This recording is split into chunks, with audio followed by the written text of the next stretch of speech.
Go. Hello, my name is Bridget Murphy. I am auditioning to become a seminar leader for your organization. Just a little bit of background about myself. I have a background in nonprofit education. I also have worked in administration for the last 7 years. 3 of those years I have been the executive assistant of presidents and CEOs of different companies. I also, just one little bit of an interesting fact about myself, I completed my first triathlon in 2008. And I have experience in project management for Vision Community Development Corporation currently. Today we'll be talking about communication skills. This seminar will be about communicating and the basic fundamental skills that are needed to make sure that you are communicating effectively and professionally in your organization. So the very first thing that we're going to talk about is listening. Listening skills and how we have obstacles and barriers to our listening. We'll also be identifying the traits of great listeners and those of not so great listeners. Poor listeners versus skillful listeners. And we'll be identifying the characteristics and traits that you can identify and how you can help another person that may or may not be a poor listener or a skillful listener, but also just getting the message across that you're trying to send. So first, listening skills. There are oftentimes so many different barriers that we have as far as listening skills. We have a tendency to have obstacles between the sender and the receiver that prevent the message from getting to the person that we want it to get to. For instance, loss of objectivity. When you're emotionally tied to a situation, it's very difficult to listen effectively.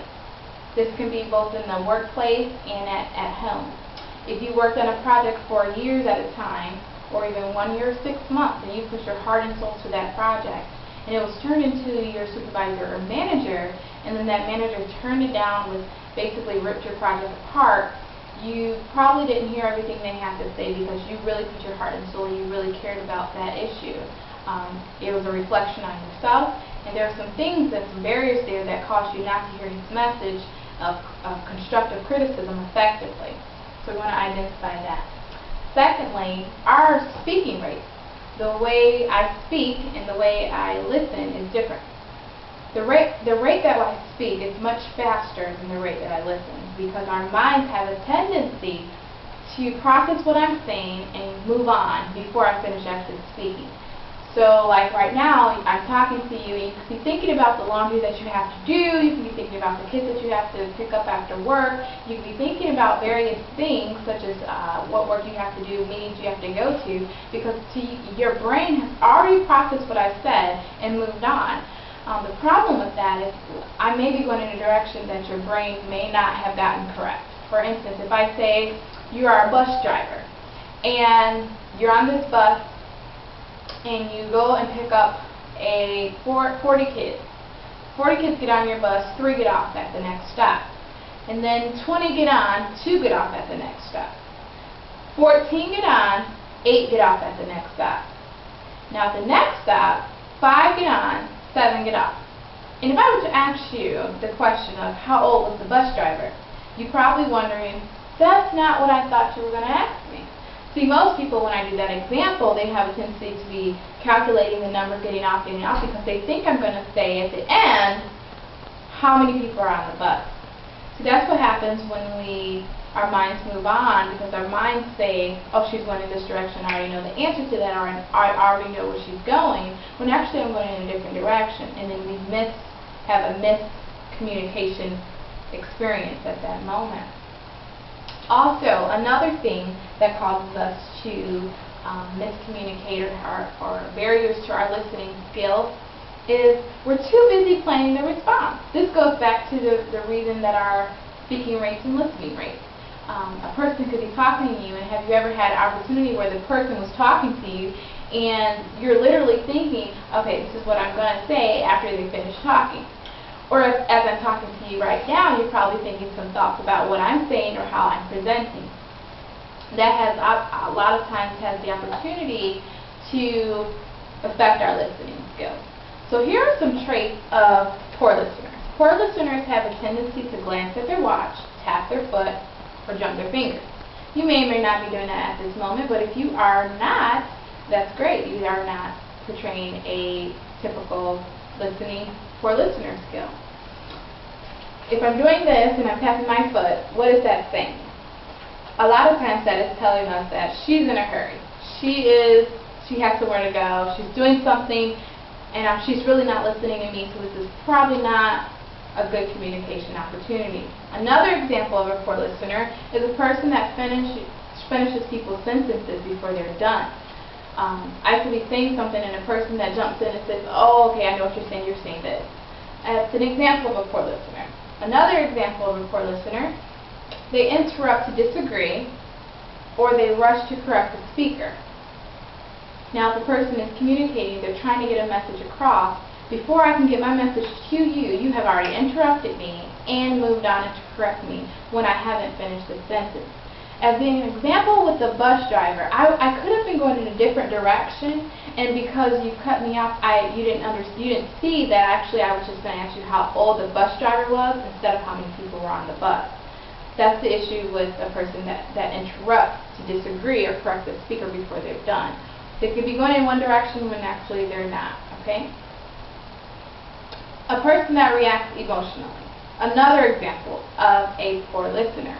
If a listener has a tendency to react out of their emotions, they're not reacting objectively, and they're not thinking about the message that is being sent. The content of the message is what we want to pay attention to, not the emotions or the feelings that we feel based upon the content. We want to identify the content of the message and address that and that only. Okay? Another example of a poor listener is someone that ignores verbal cues. If someone is, again, tapping their finger or going like this and they're moving around like that, they're basically saying that, I'm tired, I don't have time for this right now, I'm in a hurry. And someone that's a poor listener, they don't see that the person's body language is actually speaking a whole lot. Statistics say that 55% of our communication comes from our body language. 38% comes from our tone, and only 3% of communication comes from our words. So if a person is ignoring nonverbal cues, which attests to 93% of communication, is the message going to get from the messenger to the receiver? 9 times out of 10, not without a miscommunication. There will be a miscommunication. Another example of a poor listener is someone that talks more than they listen. The best thing about communication and the best thing about talking to a person and really getting that message is listening. I heard someone say that you were given 2 ears and 1 mouth. Use objectively. I like that quote because I believe it was Stephen Covey that said that. And the reason why I like that is because you were given 2 ears for a reason and 1 mouth.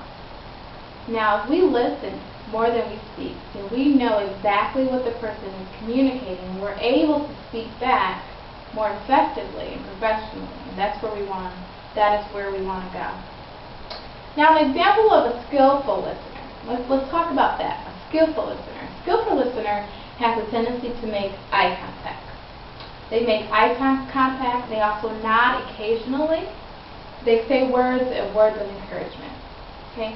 A skillful listener has a tendency to look at you directly to let you know that I am listening. I'm listening intently, and I do understand what you're saying.